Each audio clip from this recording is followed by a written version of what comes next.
Bismillahirrahmanirrahim. Assalamualaikum warahmatullahi wabarakatuh.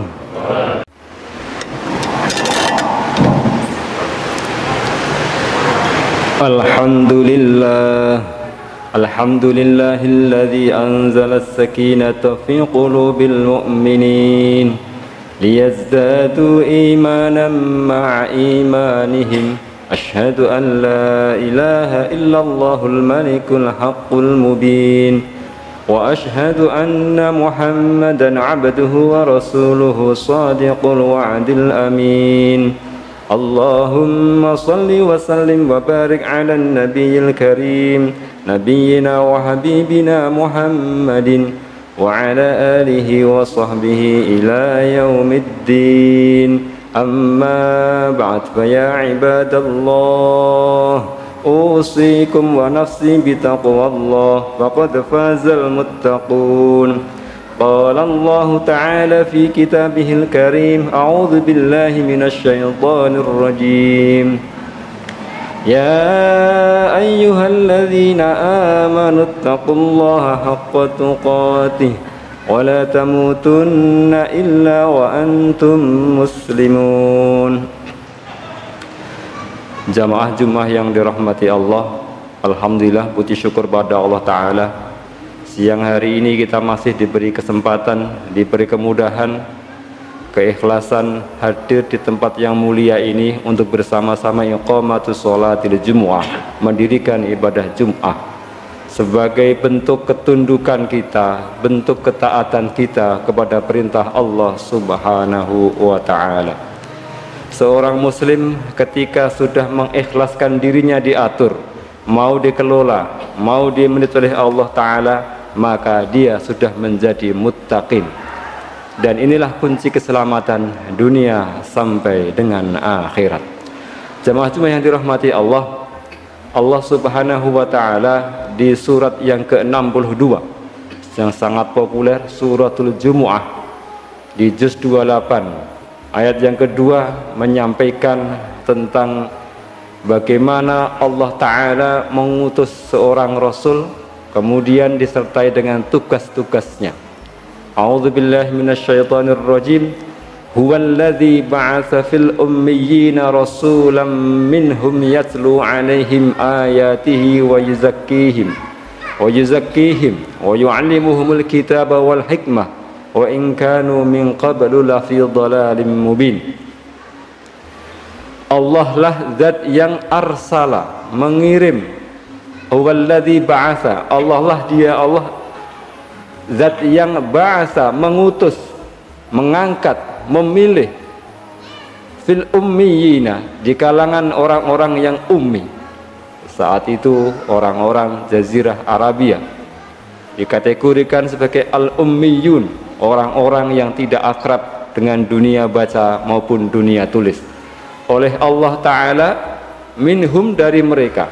Dalam arti apa? Allah mengutus dari mereka rasulan minhum, rasulan, seorang rasul, minhum, dari kalangan mereka. Berarti apa? Allah Ta'ala mengutus Rasulullah Muhammad sallallahu alaihi wasallam ke Jazirah Arabia. Kemudian rasul itu dipilihkan dari kalangan mereka, bukan orang lain. Minhum, dari mereka. Agar apa? Agar orang tahu latar belakangnya, agar orang tidak menolaknya. Walaupun nanti pada akhirnya banyak juga orang-orang yang tidak mau menerima di awalnya. Seorang nabi memang dibangkitkan dari kaumnya. Seorang nabi adalah orang yang terbaik, orangnya cakep, orangnya pinter, orangnya hebat. Itu sudah pasti, karena akan menjadi panutan. Maka kemudian Allah Subhanahu wa ta'ala membangkitkan Nabi Muhammad sallallahu alaihi wasallam di Jazirah Arabia. Dan pilihan Allah adalah pilihan yang tepat. Karena apa? Di ayat sebelumnya Allah menyampaikan, yusabbihu lillahi ma fis samawati wa ma fil ard, al-malikil quddusil azizil hakim. Allah yang al-malik, al-quddus, al-aziz, al-hakim, inilah yang mengutus Nabi ini. Allah yang al-malik, raja, al-quddus, maha suci, al-aziz, maha perkasa, al-hakim, maha bijaksana. Inilah zat yang memilih satu manusia yang paling mulia di antara miliaran manusia untuk apa? Untuk nanti mengemban risalahnya. Dan risalah yang Allah berikan pasti sesuai dengan kemampuan manusia, cocok dengan keadaan manusia. Maka tugas pertama Nabi adalah yatlu alaihim ayatihi. Nabi tilawatul ayat, membacakan ayat-ayat Allah Ta'ala. Membacakan tentu dengan kaidah-kaidahnya, dengan tata caranya, sesuai dengan yang Allah perintahkan dibacakan. Masalah reaksi orang itu nanti urusan orang itu. Tapi tugas Nabi adalah tilawatul ayat atau tilawatul Quran, menyampaikan ayat Al-Quran kepada manusia. Yang kedua, wa yuzakkihim. Tugas Nabi adalah zakka yuzakki, tazkiyah, mensucikan jiwa mereka, mensucikan diri mereka. Suci dari apa? Al-aqaid al-fasidah, dibersihkan dari berbagai macam keyakinan yang rusak, keyakinan yang salah, wal akhlaq as-sayyi'ah, dan juga perilaku-perilaku yang buruk. Rasulullah sallallahu alaihi wasallam membersihkan para sahabat dari berbagai macam perilaku buruk, tradisi yang tidak baik. Dan ternyata setelah dibacakan ayat, kemudian ditazkiyah, maka akan efektif langkah yang ketiga, namanya wa yu'allimuhumul kitaba wal hikmah. 'Allama yu'allimu ta'lim. Rasul mengajarkan kepada para sahabat apa? Al-kitaba wal hikmah. Al-kitab dimakna Al-Quran, Al-hikmah dimakna As-Sunnah, atau bagaimana tata cara mempraktekkan Al-Quranul Karim. Al-Quran akan efektif ketika hati seseorang telah bersih, ada tazkiyah, akidahnya lurus, jiwanya bersih, akhlaknya baik, tentu dia akan mudah untuk menerima Al-Quranul Karim. Dan di antara ajaran bagaimana Rasul menerapkan Al-Quran adalah ketika kemudian beliau oleh Allah Ta'ala diberi kewajiban sholat 5 kali sehari semalam. Ini bulan Rajab, bulan yang populer dengan bulan diwajibkannya sholat 5 kali 1 hari 1 malam. Ketika paginya, ketika kita baca di Fiqhus Sirah, disampaikan di sana bahwa ketika pagi dari Lailatul Isra Mi'raj itu, Jibril datang kepada Nabi di pagi hari untuk mengajarkan kaifiyatus sholat, tata cara sholat, wa awqatiha, dan waktu-waktunya sholat. Berarti apa? Sholat itu ibadah yang sangat istimewa. Nabi untuk menerima perintah sampai harus datang kepada Allah Subhanahu wa Ta'ala. Tata caranya diajarkan, waktunya diajarkan, gerakannya, bacaannya. Maka ini namanya ibadah mahdhah. Ibadah mahdhah itu ibadah murni, tidak boleh ada penambahan, tidak boleh ada pengurangan, tidak boleh ada modifikasi. Dan ini tentu ciri dari ajaran yang benar. Di antara cara belajar agama ada namanya muqaron, membandingkan. Membandingkan bukan untuk mencari kejelekan, bukan untuk menjelek-jelekan, tapi untuk mencari kebenaran. Kita bisa membandingkan dengan agama-agama yang lain. Ternyata sholat kita itu persis, dalam arti apa? Sesuai dengan yang dianjurkan, yang diajarkan oleh Rasulullah Sallallahu Alaihi Wasallam. Waktunya sejak dulu sampai besok kapanpun, sholat 5 waktu, waktunya pasti seperti itu. Subuh dimulai terbit fajar, zuhur ketika matahari telah tergelincir. Kemudian bacaannya juga sama. Dari dulu sampai besok tidak akan ada yang berani merubah atau menambahnya. Kemudian gerakannya juga sama. Ini berarti apa? Luar biasa. Islam sangat menjaga otentisitas, menjaga originalitas, keaslian. Silahkan dilihat kepada agama yang lain. Apakah cara mereka beribadah itu sama dengan yang diajarkan oleh nabinya? Kalau sama, berarti luar biasa. Maka kita ikhtiar betul bahwa ternyata Islamlah yang betul-betul menjaga kemurnian dalam hal beribadah, ibadah mahdhah. Pokoknya cara ibadah harus sama dengan yang diajarkan oleh nabinya. Kalau nggak sama dalam Islam nggak diterima. bahkan dari bahasa harus pakai bahasa Arab sholat itu. Kalau nggak pakai bahasa Arab, sholatnya tidak diterima. Kalaupun nggak paham, kita bisa mencari tahu artinya, bukan kemudian bahasa diganti, tapi apa, kita yang menyesuaikan diri mencari arti makna-makna dari ibadah sholat. Ini luar biasa. Dan tentu jamaah sekalian, di hari-hari ini, di samping kita meyakini sholat sebagai warisan Nabi yang luar biasa agungnya, luar biasa hebatnya, kita ikhtiar untuk meningkatkan kualitas sholat kita. Prinsip pertama bahwa Nabi tidak pernah menyembunyikan cara sholat.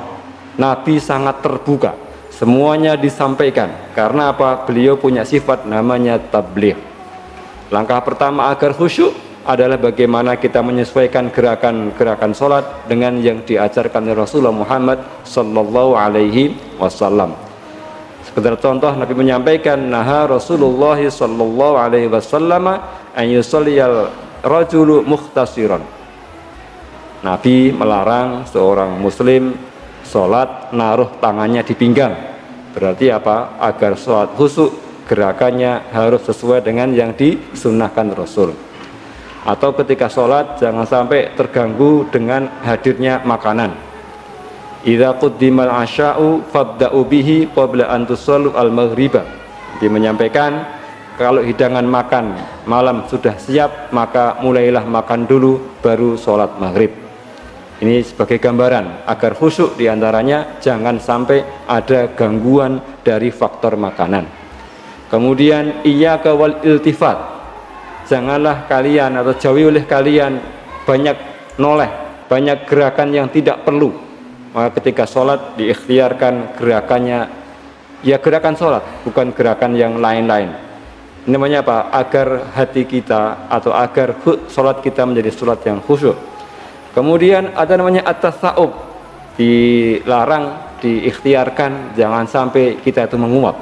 Itu baru ikhtiar lahiriah, belum nanti kita memenit tempat agar nyaman. Dan yang paling pokok tentu adalah istihdharul qalbi, ikhtiar kita untuk menghadirkan hati kita agar sholat kita betul-betul sebagai media zikrullah, ingat kepada Allah subhanahu wa ta'ala. Ikhtiar terus untuk mengkaji sholat agar semakin lama semakin khusyuk. Dan hikmah terbesar dari Isra Mi'raj adalah bagaimana kita bisa mendekat kepada Allah dengan sholat-sholat kita, baik sholat yang fardu maupun sholat yang sunnah. Aqulu qawli hadza wa astaghfirullahal azim li wa lakum wa lisairil muslimina wal muslimat fastaghfiruh innahu huwal ghafurur rahim. Alhamdulillah, asyhadu an la ilaha illallah wa asyhadu anna muhammadar rasulullah. Allahumma shalli wa sallim wa barik ala nabiyyina Muhammad ibni Abdillah wa ala alihi wa sahbihi wa mawalah wa la hawla wa la quwwata illa billah, amma ba'd. Ayyuhal hadirun, ittaqullaha fis sirri wal alan, ittaqullaha haqqa tuqatih wa la tamutunna illa wa antum muslimun. Innallaha wa malaikatahu yusalluna 'alan nabi ya ayyuhalladzina amanu sallu 'alaihi wa sallimu taslima. Allahumma salli wa sallim wa barik ala nabiyyina Muhammadin wa ala alihi wa sahbihi ila yaumiddin warhamna ma'ahum birahmatika ya arhamar rahimin. Allahumma ighfir lil mu'minina wal mu'minat wal muslimina wal muslimat al ahya'i minhum wal amwat innaka sami'un qaribun mujibud da'awat ya qadiyal hajat. Rabbana la tuzigh qulubana ba'da idh hadaitana wa hab lana min ladunka rahmah innaka antal wahhab. Allahumma inna nas'aluka rizqan tayyiban, rizqan halala, rizqan mubarakan wa ilman nafi'a wa amalan maqbula. Allahumma ij'alna wa abna'ana wa dhurriyyatina min ahlil ilmi, min ahlil khair, min ahlil Qur'an, min ibadikas salihin, min ibadikal muttaqin. Allahumma ya Allah, ampunilah dosa-dosa kami, maafkan kesalahan-kesalahan kami, tutup aib-aib kami. Allahumma ya Allah, sakinahkan keluarga kami, jadikanlah anak-anak kami ya Allah salih-salih, salihah-salihah, yang taat padamu ya Allah, taat pada Rasulullah, berbakti kepada orang tua, berguna bagi kerajaan Islam dan kaum muslimin. Allahumma ya Allah, rahmatilah kami semua dengan kehidupan yang bahagia sejak dunia sampai akhirat. Hindarkan kami ya Allah dari azab neraka. Rabbana atina fid dunya hasanah wa fil akhirati hasanah wa qina adzaban nar. Subhana rabbika rabbil izzati amma yasifun wa salamun alal mursalin walhamdulillahi rabbil alamin. Aqimissalam.